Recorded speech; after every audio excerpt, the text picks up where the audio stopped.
क्योंकि बाबा ने बोला है यूपी को धर्म युद्ध का खेल दिखाना है। तो दिखाना है, यूपी को धर्म युद्ध का खेल दिखाना है। अब जब यूपी को ही धर्म युद्ध का खेल दिखाना है तो निमित्त व्यक्ति यूपी का बनेगा या बाहर का बनेगा? यूपी का बनेगा। इसके लिए क्या करना है? विजय वर्ष में पूरी विजय प्राप्त करने के लिए करना क्या है? करना है या अपने आप चलता रहेगा? क्या करना है? क्या करना पड़ेगा? क्या करना पड़ेगा? क्या करना है? हम बच्चों को क्या करना है? हम बच्चों को विशेष क्या करना है? क्या करना है? जोर से बोलो ना।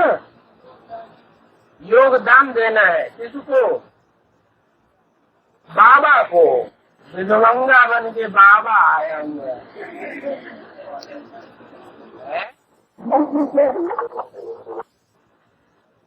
बाबा को योगदान देना है। 5 विचारों का भी दान नहीं। बाबा बहुत भोगी बन गया है तो उसको योगदान देना है। अरे हम बच्चों को कुछ नहीं करना है, सिर्फ बाप को याद करना है।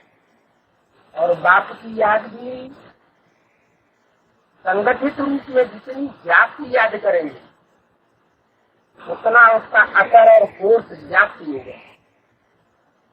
सारे विश्व में वो वाइब्रेशन फैलेगा।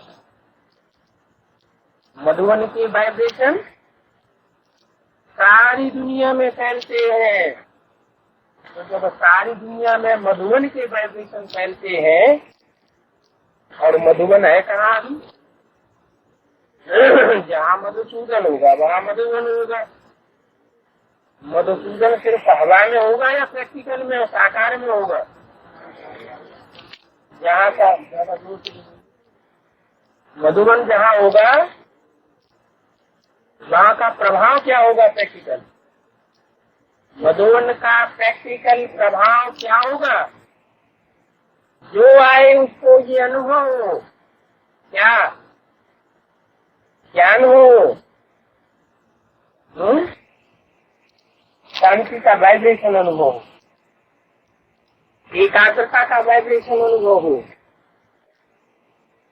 मधुरता का वाइब्रेशन अनुभव हो, और बेहद की वैराग्य वृत्ति भी अनुभव। भले माया बेटी भी घुसी रहती है मधुबन में तो वो बीच बीच में कचरा डालती रहती है।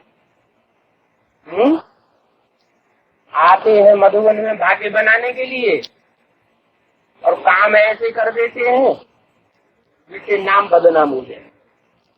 लड़ेंगे, झगड़ेंगे, धक्का मुक्की करेंगे, हाथ पांव चला देंगे, चोरियां तोड़ देंगे, कपड़े फाड़ देंगे, चोरियां कर देंगे। ये सब क्यों होता है? जब इतना ऊंचा स्थान है तो संकल्प भी बहुत ऊंचे से ऊंचे होना चाहिए, वाचा भी बड़ी ऊंची होनी चाहिए। जैसे बाबा ने बोला कम बोलो, धीरे बोलो, मीठा बोलो, और कर्मणा भी बहुत तेज होनी चाहिए। तो कुछ गलतियां होती जो रहती है जो बाप के प्यार की लगन में मगन नहीं होने देती, दूसरों को भी डिस्टर्ब करती हैं और अपने को भी डिस्टर्ब करती है। इसका कारण क्या है? और कारण कौन बनते हैं? कारण है ज्ञान की कमी और पहचान की कमी। जिन्होंने बाप को और बाप के श्रेष्ठताई को नहीं पहचाना होगा ज्ञान की गुह्यता को नहीं समझा होगा, वही आत्मा इस तरह की बिंब पैदा करेगी। और इन ऐसी आत्माओं को मधुवन के वातावरण में प्रवेश दिलाने के जो निमित्त बनते हैं, लेकर के आते हैं, सिर्फ लेकर ही नहीं आते हैं, सरेंडर भी कराए जाते हैं। उनके ऊपर भी उसका असर पड़ेगा। क्या कहा संबंध में बाबा ने, क्या कहा? मधुबन में बाप के सामने अगर कोई विकारी को ले आवेंगे, चाहे कोई भी विकार क्यों न हो, हाथी का विकार, तो क्या मिलेगा? कैसी बुद्धि हो जाएंगे? अहिल्या का क्या गंज है? पत्थर बुद्धि बन गई। जो आत्मा ऐसे सिद्ध वातावरण में रहकर के बिंब बनने का कारण बनती है, वाइब्रेशन बिगाड़ने का कारण बनती है, उनका तो दुर्भाग्य है ही। लेकिन जो लाने की निमित्त बनती है, उनके ऊपर भी आधा हिस्सा पहुंच जाता है, वो तो पाप का है। इसलिए ये विशेष कारण खोल करके सुन लेना चाहिए कि जो परमिशन देते हैं या जो पार्टी बनाकर लाते हैं, वो बहुत सोच समझ करके और के देखभाल करके आत्माओं को लाया करें। आज की झूठी दुनिया में झूठे एफिडेविट तो बहुत से बन जाते हैं, समर्पण होने के भी बन जाते हैं, वो कोई बड़ी बात नहीं है। लेकिन अंदर से ये परखना चाहिए कि ये फूल बाबा के सामने ले जाने योग्य है।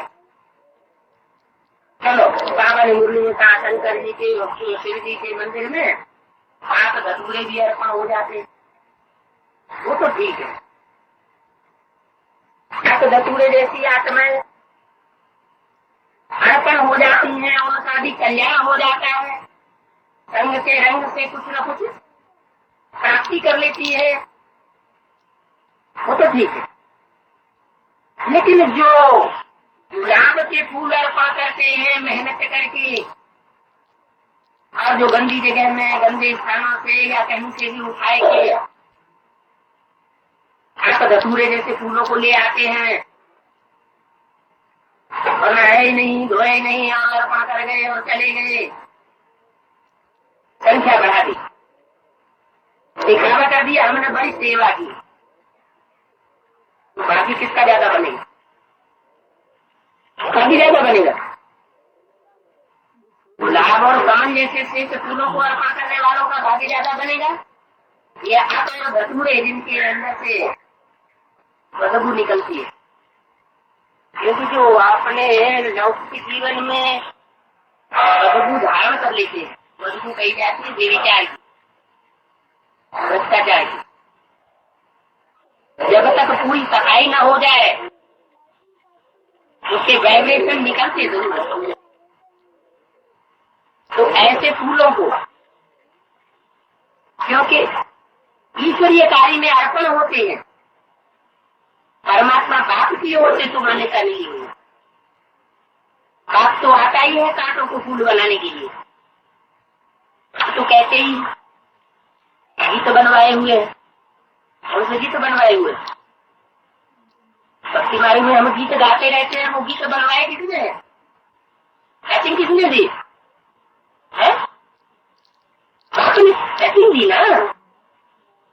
भक्ति मार्ग में जो भी गीत बनाए गए हैं वो सेटिंग भी तो बाप ने दी ना। ड्रामा के अनुसार मिले न फूल तो कांटों से दोस्ती कर ली। चलो, बाबा तो बाबा ही है, उसका तो नाम ही खुदा, कोई सहयोग नहीं देगा तो खुद ही कर लेगा। लेकिन हम बच्चों का भाग्य किससे बनेगा? हम बच्चे जितना श्रेष्ठ संकल्प करेंगे, जितना श्रेष्ठ कर्म करेंगे, जितना श्रेष्ठ दान करेंगे, उतना हमको श्रेष्ठता प्राप्त हुई। महाराज जी कहते हैं कि दान सतो प्रधान, सतो सामान्य, रजो और तमो 3-4 प्रकार का होता है। श्रेष्ठ अर्पण करेंगे श्रेष्ठ ही प्राप्त करेंगे जन्म जन्मांतर, और भ्रष्ट अर्पण करेंगे तो जन्म जन्मांतर प्राप्ति भी कैसी होगी, कैसी प्राप्ति होगी? जैसा अर्पण करेंगे वैसी ही प्राप्ति होगी।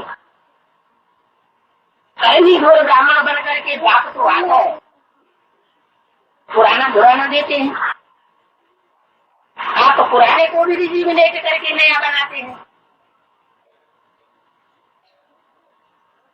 बाप तो सब शक्तिवान है, वो तो हर हालत में अपना काम पूरा कर लेगा, लेकिन बच्चों की भावना के ऊपर सारा मदार चला जाता है।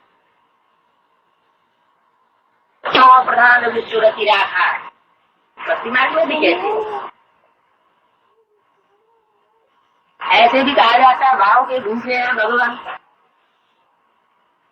भावना नहीं तो कुछ भी नहीं। बात है कि हम बच्चों को कदम कदम पर इस बात का ध्यान रखना है कि आबू अब्बा का जो घर है उसके वाइब्रेशन पवित्र बनाने में हम कोई कोर कसर नहीं रखते। नहीं तो यहाँ आकर के हम जो बैटरी चार्ज करते हैं, बैटरी में डिफेक्ट होने की वजह से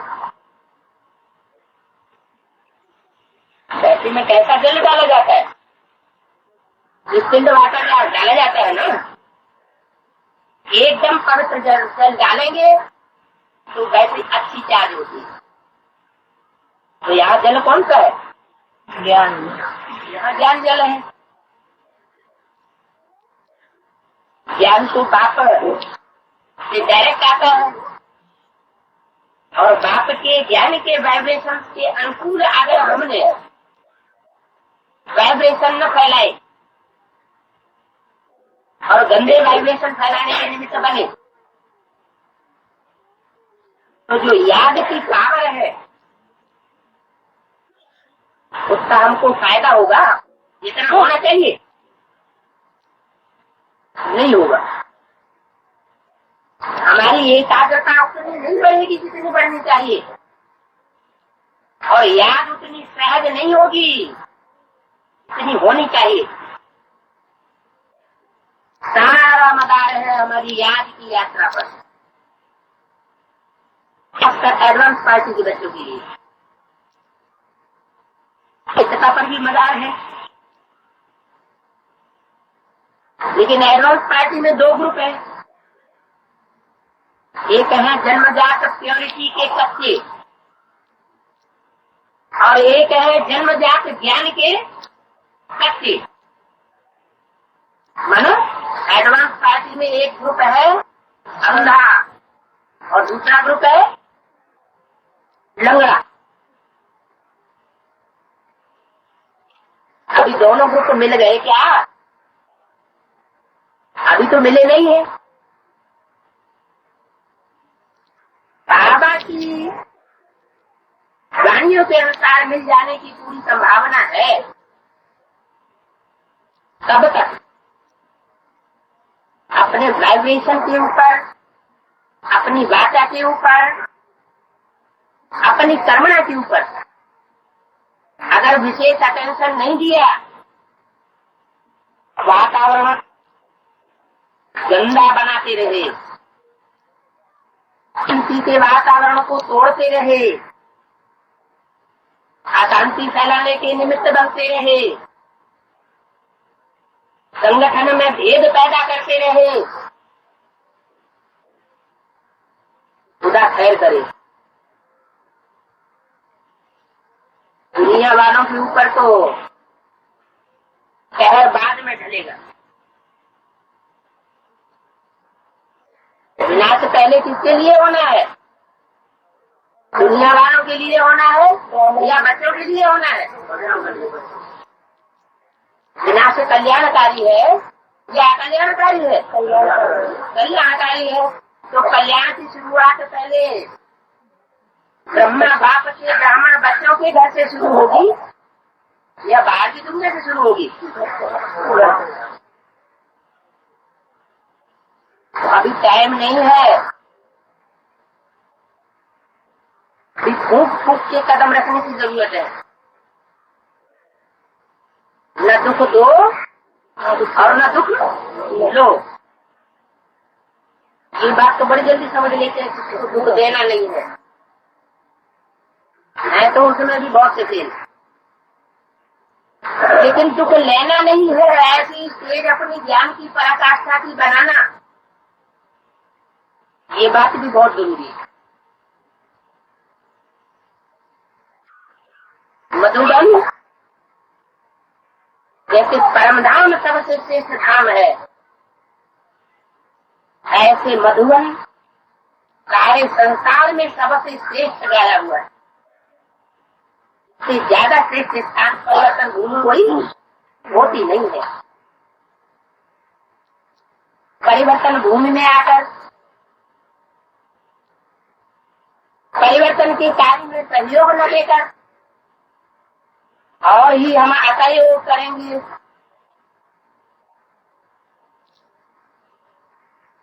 तो हाल क्या होगा?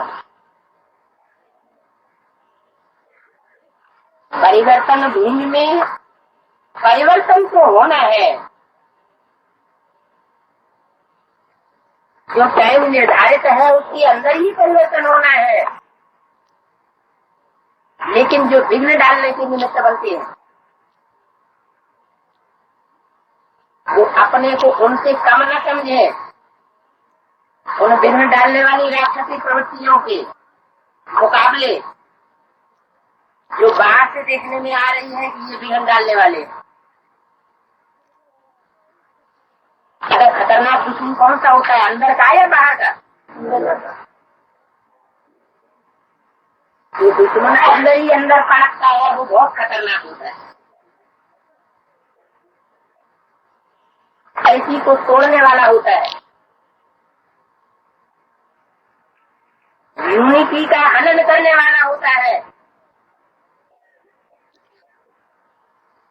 ऐसी आत्माओं से बहुत सजग रहने की जरूरत है। बाबा ने कहा हुआ है ये मधुबन ऐसा पांडवों का किला बन जाएगा जिसमें एक भी विचारित पांव नहीं रख सकेगा। वो टाइम दूर नहीं है, पर अभी से अपने ऊपर ध्यान नहीं दिया, पछताना पड़ेगा कि नहीं। अब अभी मधुबन में है तो हम निश्चिंत रहे, और बाबा मधुबन में नहीं है तो हम चाहे जो कुछ करें। लेकिन मुरली में क्या बोला हुआ है? दिन प्रतिदिन बाप दादा मधुबन से बाहर क्या बोला? नहीं जानेंगे।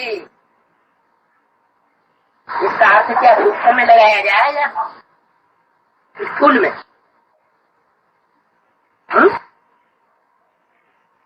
हद का अर्थ है या बेहद का? वेद का अर्थ का मतलब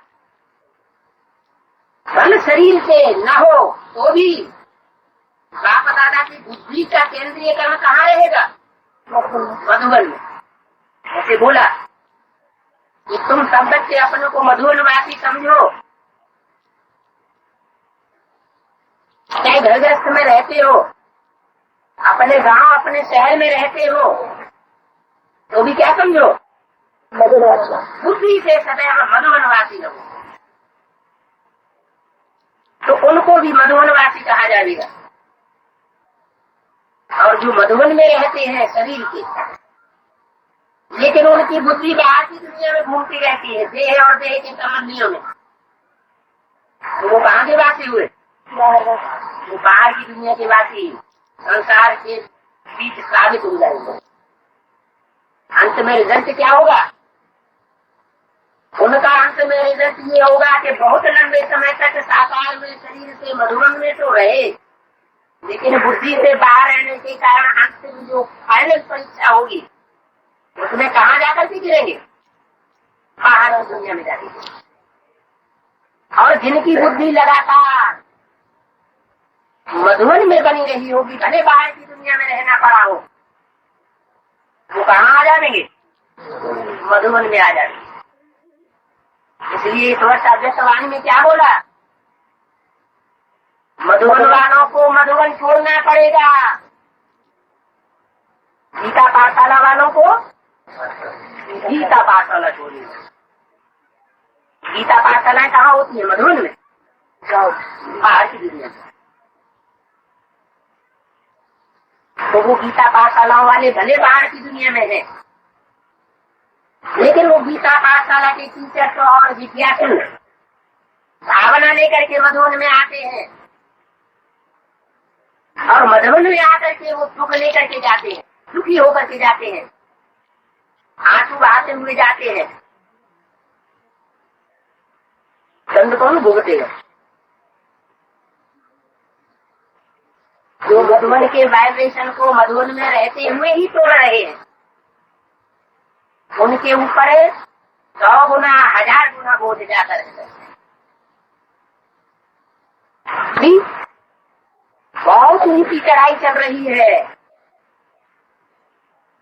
जैसे पहाड़ों पे चढ़ते हैं, तो जब ऊंची चोटी पे चढ़ते हैं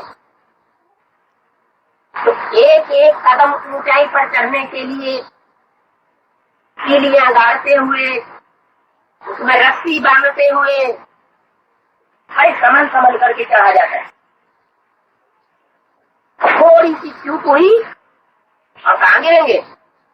हजारों फीट गहरी खाई में, खड्डे में जाके गिरेंगे। अभी पुरुषार्थ की गति भी बहुत गुहिया से गुहिया चल रही है। खास करके पुरुषोत्तम संगम युग कहाँ का गया हुआ है? बाहर की दुनिया का। पुरुषोत्तम संगम युग है ही मधुबन के अंदर। जहाँ पुरुषोत्तम है वही पुरुषोत्तम संगम युग होता है। तो ऐसी श्रेष्ठ भूमि पर पहले भी बताया कि हम ब्राह्मण बच्चों को बहुत ध्यान देना है अपने संकल्पों पर, अपने वाइब्रेशन पर, अपनी वाचा पर और अपनी कर्मणा पर। अभी नहीं तो कभी नहीं। अभी लाख चांस भी हाथ से निकल जाएगा। बहुत गई थोड़ी रही, थोड़ी सी थोड़ी रही। ये गायन किस समय का है? पिछले 60 वर्षों का ये गायन नहीं है। ये गायन इस समय का है। एक घड़ी आधी में पुण्याद, तुलसी संगत साधु की हरे कोटि अपराध।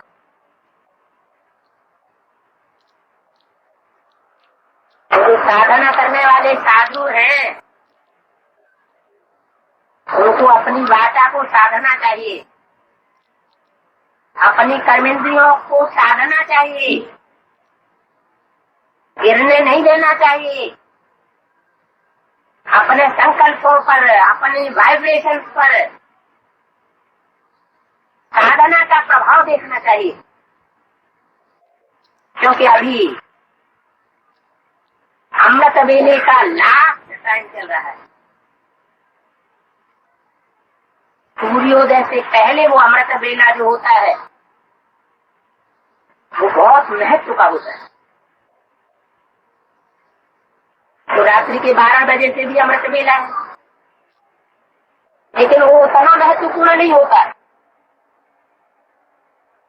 लेकिन जब सूर्योदय होना होता है, सूर्य की लालिमा आगे आगे सामने दिखाई पड़ती है सूर्योदय होने से पहले, जो तो छोटा समय होता है। लगता है कि दिन है, कहीं लगता है कि अंधेरा है। जो अंधेरा फैलाने वाली आत्मा है वो उनकी पुरुषार्थ में रहती है कि अंधेरा कायम रहेगा। उनके संकल्प यही चलते रहते हैं, उनकी करवाना यही चलती रहती है, उनकी बातें यही चलती रहती है कि हम अंधेरे को नष्ट नहीं होने देंगे। क्यों? मधुबन के वातावरण में जहाँ ज्ञान सूर्य अपना कार्य कर रहा हो, वहाँ अगर अंधेरा नजर आए किसी को, अरे कुछ नहीं, यहाँ क्या परमात्मा बाप का काम चल रहा है सर, यहाँ भगवान का काम चल रहा है। अगर ये किसी को संकल्प पैदा हुआ तो ये अंधेरा कायम रहने वाली बात हुई या रोशनी फैलने वाली बात हुई है? ये उसके दिल में अंधेरा कायम हो गया। हम ब्राह्मण बच्चे निमित्त बन गए अंधेरा फैलाने। किसी आत्मा को निश्चय, विश्वास, श्रद्धा बैठाना है या उखाड़नी है? बाप के ऊपर श्रद्धा बैठाने के निमित्त बनना चाहिए। बाप के कार्य में आत्मा अर्पण कब होगी? एक आत्माएं अर्पण कब होगी? जब उन्हें ये लगे कि वास्तव में यहाँ ईश्वर का कार्य चल रहा है, तब उनको ये अंदर की अनुभूति नहीं होती। जहाँ देखो वहाँ शैतानों का राजी लगा पड़ा है, शैतानों जैसी एक्टिविटी देखने में आती है। तो जैसे हम अंधेरा कायम रखने वाले असुर है, जिन्हें रात्रि ही अच्छी लगती है, इसलिए उनका नाम है शास्त्रों में निशाचर। कहाँ विचरण करते रहते हैं? निशा माना रात्रि। वो रात्रि में ही विचरण करना पसंद करती है। जैसे चोर डकैत, उनको दिन अच्छा ही नहीं लगता। दूसरों को भी चाहते हैं कि ये हमारे समान बन जाए, हम शरीर पुरुषार्थी बन जाए, और खुद भी ऐसे ही रास्ते पर चलते हैं। बाकी घर में ऐसी जमात नहीं बनने देना। तो वाइब्रेशन बनेंगे, शांति के वाइब्रेशन बनेंगे, पवित्रता के वाइब्रेशन बनेंगे। पवित्रता के वाइब्रेशन माना एक बाप दूसरा न कोई, इतना हमारा पुरुषार्थ सहज होता जाएगा, अंतर होता जाएगा, परिपक्व होता जाएगा। नहीं तो अवस्था ऊंची होती है, कभी नीचे गिरती है। जिनकी खुद की अवस्था नीचे ऊपर होती है वो दूसरों को भी नीचे ऊपर करने के निमित्त बन जाते हैं। तो अभी न खुद नीचे ऊपर होना है और न संगी साथियों को ऊपर नीचे होने देना है।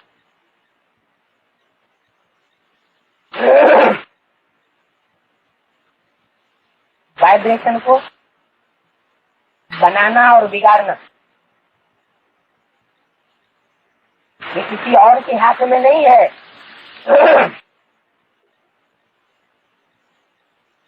हमने ही परिस्थिति को बिगाड़ा तो दुनिया बिगड़ गई, और हमने ही परिस्थिति को बनाया तो दुनिया सुधर गई। तो सतयुग बनाना, स्वर्ग बनाना,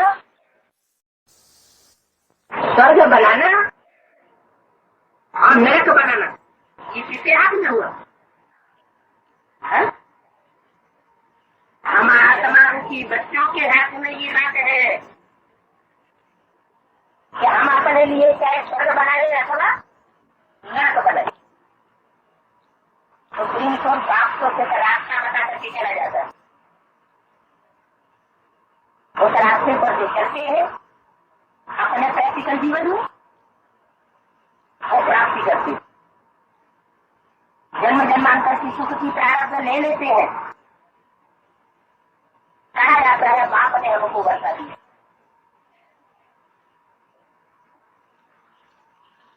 वास्तव में बाप तो ज्ञान का ही वर्षा देता है। सुख शांति का वर्षा डायरेक्ट नहीं देता है, का वर्षा देता है। निराकार से कौन सा वर्षा मिलता है? निराकारी ज्ञान रत्नों का वर्षा मिलता है। लेकिन सुख शांति का जो प्रैक्टिकल जीवन का वर्षा है वो हम बच्चे अपने पुरुषार्थ में ही प्राप्त कर सकते हैं। रावण की तरह अगर ज्ञान उठाएंगे, बस ज्ञान सुनना और दूसरों को सुनाना और अपने जीवन में धारण कुछ भी करना नहीं, तो ऐसों का जीवन शांत बनेगा। जन्म जन्मांतर का या अशांत बनेगा? अशांत जीवन बनेगा। अशांति की दुनिया बनाएंगे और अशांति की दुनिया में भूत प्रेतों की तरह भटकते रहेंगे। लेकिन भूत प्रेतों को कहीं भी चैन नहीं मिलता। जहाँ पहुंचते हैं वहाँ उनकी पिटाई करके डरने मार मार करके भगाते रहते हैं। हवा भूत ऐसे उनकी हालत हो जाती है। समय थोड़ा है, उस थोड़े से समय में हम बच्चों को अभी वो पुरुषार्थ करना है जो संसार के सामने 9 लाख सितारों के रूप में चमकेगा। थोड़े से समय का थोड़ा सा पुरुषार्थ 84 जन्मों की महिमा कराने के निमित्त बन जाएगा। अभी अगर थोड़ी सी गफलत करते रहे, अपने मनों को उद्वेग पैदा करते रहे, अशांत बनाते रहे और दूसरों को भी अशांत बनाते रहे, तो अनेक जन्मों की अपनी प्रारब्ध गंवाए बैठेंगे। श्रेष्ठ स्थान है, श्रेष्ठ से श्रेष्ठ आत्माओं का संगठन है, श्रेष्ठ आत्माओं की यूनिटी यहाँ मिल जाती है, तो यहाँ प्राप्ति भी ऊंचे से ऊंची है। और अगर गफलत की तो घाटा भी बड़े से बड़ा है, जन्म जन्मांतर का है। और उस घाटे के साथ साथ सारे संसार के सामने धर्मराज की सजा के भागी बनेंगी, वो अलग। बाप जितना मीठा है, जितना प्यारा है, धर्मराज बाप उतना ही कैसा है, उतना ही कठोर है। बाप नहीं दिखाई पड़ेगा, क्या दिखाई पड़ेगा? जल्लाद दिखाई पड़ेगा। जैसे जल्लाद के सामने कोई कितना भी गिड़गिड़ाए, रोए, पीटे, लेकिन जल्लाद को रहम नहीं आता है।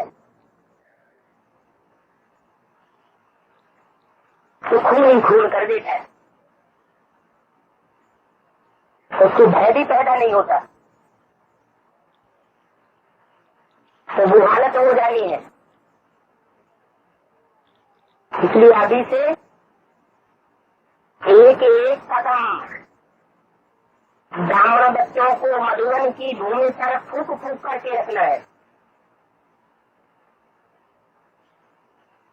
बाद में कोई फिर ये कहे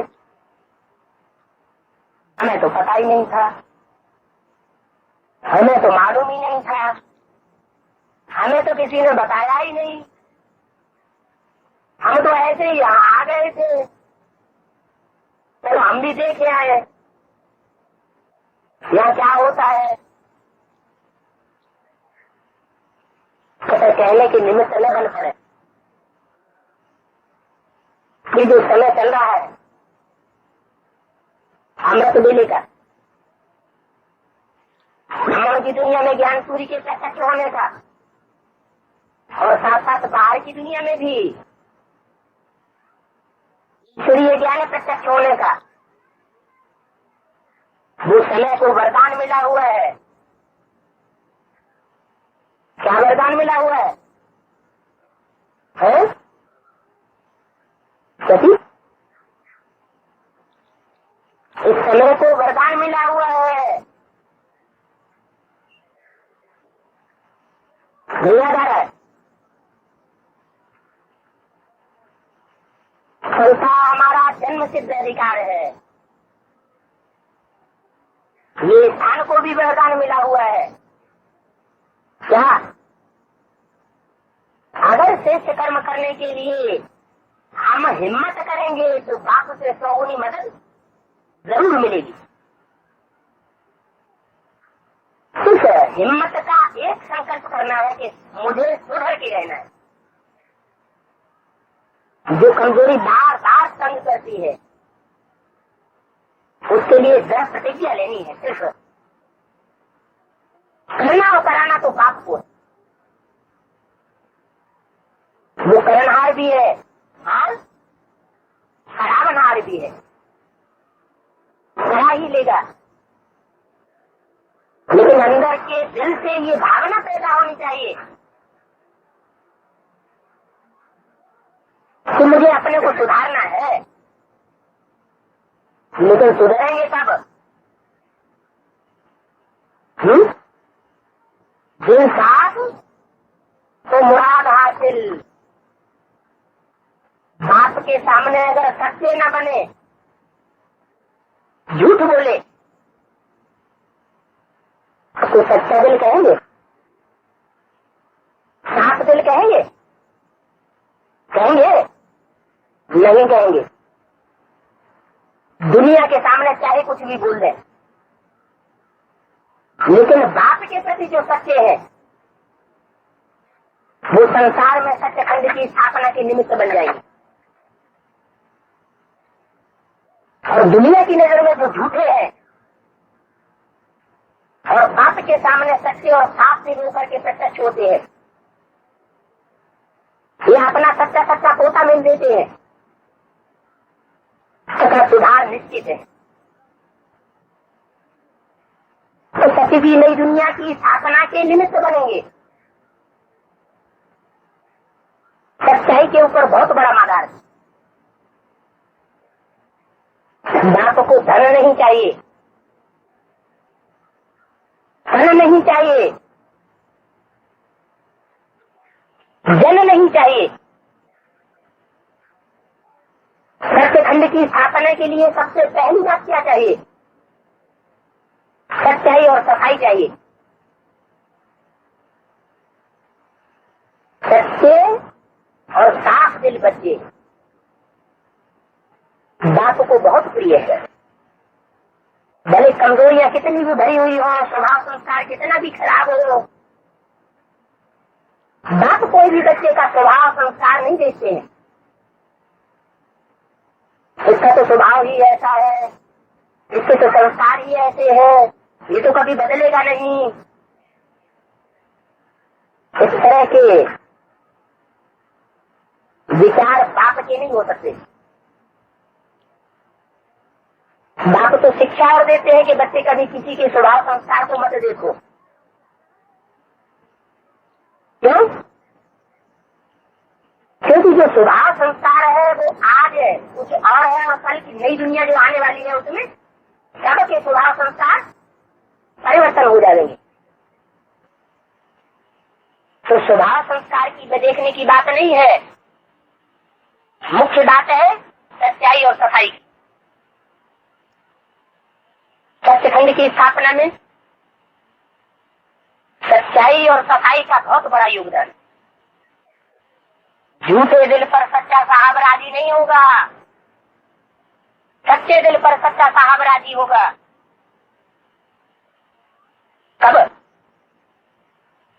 कब राजी होगा? जब मन से जो संकल्प चलाते हैं उसमें भी सच्चाई भरी हुई हो, ज्ञान के अनुकूल हमारे संकल्प हो, और जो मुख से बातें निकालते हैं उसमें भी सच्चाई सफाई भरी हुई हो, और जो कर्म करते हैं वो भी सच्चा कर्म हो, अपने दिल के अंदर भी लगे कि मैंने ये जो काम किया वो सच्चा काम किया, झूठा काम नहीं किया। इसलिए सत्यखंड और झूठखंड, सत्यखंड कौन स्थापन करता है? सच्चा बाप सत्यखंड स्थापन करता है और बच्चों के द्वारा कराता है श्रीमत पर। और झूठखंड कौन स्थापन करता है? रावण। रावण किसे कहा जाता है? जो दूसरों को रुलाता है झूठ बोल बोल करके, झूठखंड फैला करके, उसको कहते हैं रावण। एक मत पर नहीं चलेगा, न चलाएगा, कितनों की मत पर चलाएगा है? अनेकों की मत पर चलेगा और अनेकों की मत पर चलाएगा, मनमत पर भी चलेगा। क्योंकि अहंकार होने के कारण वो अपनी बात ज्यादा आगे रखेगा, वो अपने को ही श्रेष्ठ समझता है, अपने को ही भगवान मानता है। तो जो अपन को ही भगवान मानता है, बाप कहते हैं वो हिरण्यकश्यप है। हिरण्यकश्यप है माना क्या मतलब हुआ इसका? हिरण्य माना सोना, काशी माना तेज। सोने जैसी सच्ची आत्माओं के तेज को पा, हिरण्यकश्यप तेज को पीने वाला है। क्या जो सत्य है उनके भी तेज को पी जाता है, सच्चों को भी झूठा बना देता है। अलमत पर चल करके, परमत पर चल करके खुद भी झूठा बनता है और दूसरों को भी झूठा बनाता है। अभी तो हम ब्राह्मण बच्चे इस बात को पक्का समझ गए हैं। बाप दादा का काम तो हुआ पड़ा है, इसको कोई रोक नहीं सकता।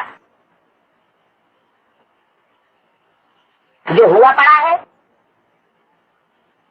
उसमें सिर्फ निमित्त मात्र बच्चों को बनना है। जैसे अर्जुन से भगवान ने कहा, क्या कहा था? अर्जुन, ये दुश्मन तो कौरव यादव ये सब मरे पड़े, तो इनको नहीं मारेगा, ये तो खुद ही मरे पड़े। तो ऐसे ये जो माया की कमजोरी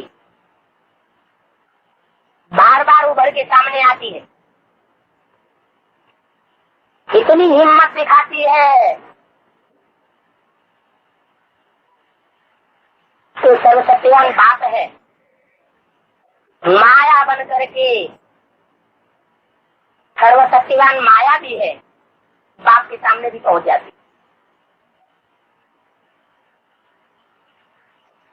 तो बाबा कहते हैं अभी माया का क्या हाल हो गया है? अभी माया का क्या हाल हो गया है? माया अभी कागज का शेर हो गई है। क्या? शेर तो दिखाई पड़ती है, लेकिन है कैसा शेर? कागज का शेर। अगर मुकाबला करने की उंगली भी उसमें लगा दी तो भी क्या हाल होगा? तो भी घायल हो जाएगी। कागज का शेर बन करके बच्चों का ही मुकाबला कर रही है और बाप के सामने भी पहुंच जाती है।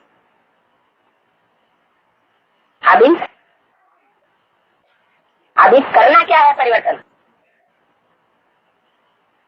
अभी परिवर्तन ये करना है, सबसे पहला परिवर्तन करना है, ज्यादा से ज्यादा टाइम जितना भी मिले अपनी प्रकृति में विस्तार को देखने का। जितना जितना हम अपनी स्वस्थिति में टिकेंगे उतना उतना देहभान का आवरण हटता जाएगा। भूले कब होती है?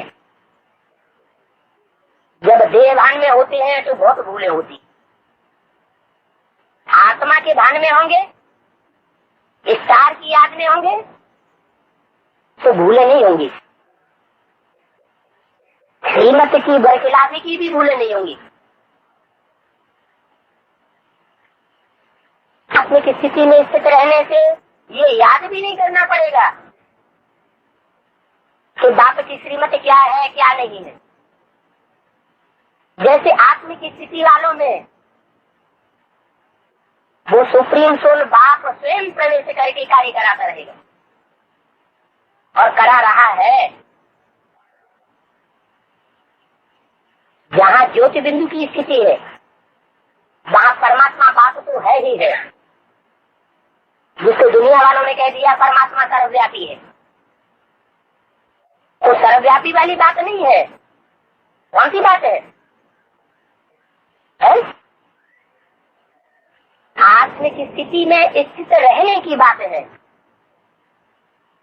ब्राह्मणों की दुनिया में, हम ब्राह्मणों के बीच में जहां भी जाएं, हर चेहरे से वो आत्मिक स्थिति दिखाई देती रहे। मायावी संकल्प, मायावी वाचा और मायावी कर्म इनसे बचे रहे। बाप का घर है,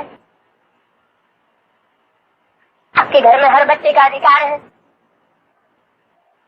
कौन से बच्चे का? अभिमानी बच्चे का। आत्मिक स्थिति में स्थित रहने वाले हर बच्चे का अधिकार है। बाप किसी बच्चे को नहीं निकालेगा। परम धाम बाप का भी घर है, हम आत्माओं का भी घर है। कीट पशु पक्षी पतंगे जैसी आत्माओं का भी घर है। उस घर में सबको जगह है, लेकिन जगह कब है? जब वो कीड़े मकोड़ों जैसी दुखदाई आत्माएं भी किसी स्थिति में स्थित हो जाती है? शरीर छोड़ करके, देहभान छोड़ करके बिंदु आत्मा बन जाती है। फिर बाप ये नहीं देखता है कि कीड़े मकोड़े हैं, ये राक्षस राक्षसियां हैं। बाप तो सबको आत्मा के रूप में देखता है, क्योंकि बाप सुप्रीम सोल खुद भी एक आत्मा है, सदाकाल की आत्मा है। तो जो जैसा होता है अपनी जाति को वैसा ही बनाना पसंद करता है, सारे संसार को वैसा ही बताना और देखना पसंद करता है। तो बाप हर बच्चे के चेहरे से वो रूहानियत देखना चाहते हैं। जब रूहानियत का चेहरा देखने में आता है तो खुशनुमा देखने में आता है। देवभान का चेहरा होगा तो समसमाया हुआ देखने में आएगा, कालिमा देखने में आएगी, आंसू देखने में आवेंगे। चेहरे से ही पता लग जाता है, चेहरे से निकलने वाले वाइब्रेशन से ही पता लग जाता है कि आत्मा आत्म की स्थिति में है या देवभान की स्थिति में। ये आत्म की स्थिति स्वर्ग बनाने वाली है। शूटिंग तो हो रही है। हमारी आत्मा हमारे ही अनेक जन्मों के सुख और दुख की शूटिंग कराई रही है। जब आत्म की स्थिति में स्थित होते हैं तो स्वर्ग रूपी सुख की शूटिंग करने के निमित्त बनते हैं। चाहे किसी भी युग की शूटिंग करने के निमित्त बन रही हो, क्योंकि सुख और दुख तो हर युग में होता है।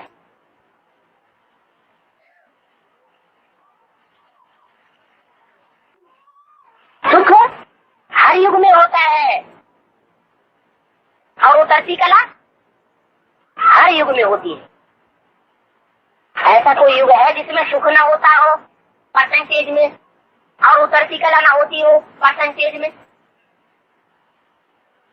चारों युगों या संगम युग में भी पांचों युगों में से कोई ऐसा युग है जिसमें उतरती कला ना होती हो या सुख न होता हो? परसेंटेज में हर युग में उतरती कला और सुख होता जरूर है। तो सुख बनाना और घटाना, चढ़ती कला करना या उतरती कला करना, ये हमारी बात है, हमारे ऊपर निर्भर करता है। इसमें न परमात्मा बाप कुछ कर सकते हैं, न बाप दादा कुछ कर सकते हैं, न श्रेष्ठ में कुछ कर सकती है। क्यों? क्योंकि बोला है आत्मा अपना शत्रु अपना मित्र खुद ही है, कोई दूसरा अपना शत्रु मित्र नहीं है। आत्मा अपने लिए सुख दुख का सृजन करने वाली। अभी खास संगम युग में हम अपने लिए अपना घाटा अपना नफा और नुकसान अभी बनाए रहे। छोटी छोटी बातों में ये नफा और नुकसान का हिसाब किताब चलता रहता है। मान लो क्लास हो रहा है और कोई दूर कोने में बैठा कुछ फुसफुसा रहा है, क्या नफा होगा या नुकसान होगा? दूर कोने की फुसफुसाहट दूसरे कोने तक पहुंच रही है,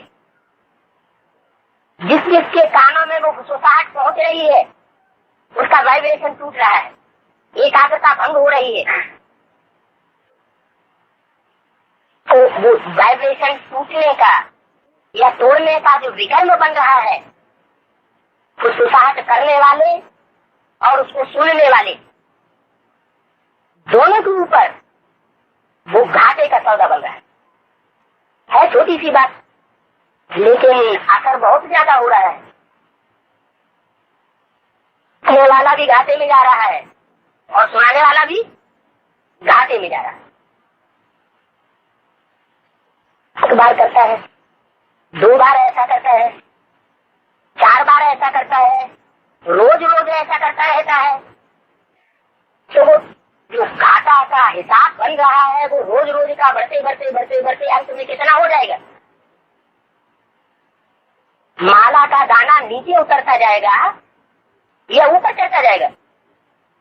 है नीचे उतरता जाएगा। अंत में जब रिजल्ट निकलेगा तो कहेगा है हम तो रात के 2 बजे उठ करके हमने पुरुषार्थ किया, हम तो 1 बजे से उठते थे, दूसरों को भी उठाते थे, हमारा भी पद क्यों बन गया? कर्मों की बहुत बुरी गति अभी चल रही है। उस बुरी गति पर अगर अभी ध्यान नहीं दिया तो फिर बहुत पछताना पड़ेगा। बाबा का घर है, बतू मीठा है, बाबा तो कुछ नहीं कहता क्योंकि बाबा का अभी गुप्त पार्ट भी चल रहा है। गुप्त पार्ट जब तक चल रहा है तब तक बच्चों की अवस्था में कभी निश्चय और कभी अनिश्चय चल रहा है, लेकिन ये गुप्त पार्ट भी आखिर कब तक चलेगा? ऐसे ही चलता रहेगा क्या? चलता रहेगा या अब टाइम पूरा होने जा रहा है? अब जो 7 साल राजधानी स्थापन होने के बताए वो टाइम पूरा हो चुका। 1 साल जो रुंग का दिया था वो भी पूरा हो चुका। सन 37 से यज्ञ की आरंभ हुआ और सन 97 तक 99 तक 97 तक 7 साल पूरे हो गए और 1 वर्ष रुंग का 98 वो भी पूरा हुआ। अरे उससे भी तो आगे बढ़ गई, बिल्कुल पका पड़ा है। कोई की नजरों में वो राजधानी दिखाई पड़ रही है, जितने ऊंचे पुरुषार्थी हैं उनको वो राजधानी सामने दिखाई पड़ रही है। वो संगठन दिखाई पड़ रहा है और कोई कोई को दिखाई नहीं पड़ रहा है। तो भूलें जाति किससे होंगी? जिनको वो नया संगठन दिखाई नहीं पड़ रहा है उनसे जाति भूले होंगी, या जिनको वो स्वर्गीय संगठन दिखाई पड़ रहा है, राजधानी स्थापन हुई दिखाई पड़ रही है, उनसे ज्यादा भूले होंगी। ये अपनी अपनी आंख है, ये दृष्टि का वरदान मिल रहा है, मिल चुका है, मिला हुआ है, वो मिल चुका है, कोई को मिल रहा है, कोई वो वरदान लेने में अभी भी लगे हुए हैं।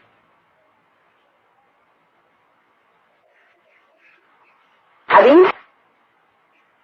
वो दृष्टि परिवर्तन का समय हम ब्राह्मण बच्चों का पूरा होने जा रहा है। ब्राह्मण माना कितनी संख्या है? 9 लाख। ब्राह्मण माना जो पवित्रता का विरुद्ध लेने वाले हैं सिर्फ 16,108। ब्राह्मण माना जो राजयोगी है, प्रजा योगी नहीं, प्रजा तो 9 लाख होगी, लेकिन क्या है? राजयोगी। एक एक बात की, एक एक कर्म की, एक एक संकल्प की दुनिया को, राज को जानने वाले, वो है राजयोगी ब्राह्मण बच्चे। और ये ब्राह्मणों का परिवार है। अभी दृष्टि में वो राजधानी दिखाई दे रही है, लेकिन प्रैक्टिकल में नहीं है। इसलिए दृष्टि में है, वृत्ति में है, प्रैक्टिकल में नहीं है। इसलिए उसका प्रभाव क्या पड़ जाता है? राजधानी अप्रत्यक्ष में है, प्रत्यक्ष में दिखाई नहीं पड़ रही है, तो उसका प्रभाव हम बच्चे के ऊपर क्या पड़ता रहता है? कि हमारी अवस्था होके और नीचे बनती रहेगी। ये अप एंड डाउन होने का टाइम नहीं है। अभी समय है एक रस रहने का। तो कहते हैं अंत समय में जितना एक रस कोई रहता है उतना अच्छी जगह जन्म होता है, और अंत समय में जितना घावरे आते हैं उतना नीची जगह जन्म होता है, दुर्गति होती है। दुर्गति और सदगति ये अभी हो रही है। क्या 5,000 वर्ष दुर्गति और सदगति का फाउंडेशन नहीं पड़ना है? अभी जो हुआ तो हुआ।